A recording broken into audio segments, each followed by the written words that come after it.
Pada Selasa 6 Agustus 2024, berlangsung upacara Pamahayu Bumi, bertempat di Karuna House Swiss yang dipuput oleh Ida Sri Bagawan Kanjeng Panembahan Jawi, dari Gria Agung Manuaba Panembahan Jawi Ubud, Bali.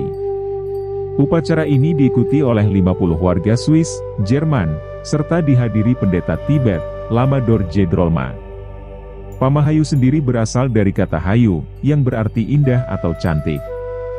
Dalam upacara Pamahayu ini, dilakukan puja dan berdoa kepada Tuhan, agar beliau memberikan anugerah keindahan dalam segala aspek kehidupan, termasuk keindahan fisik, keindahan perilaku, keindahan pikiran, dan keindahan lingkungan.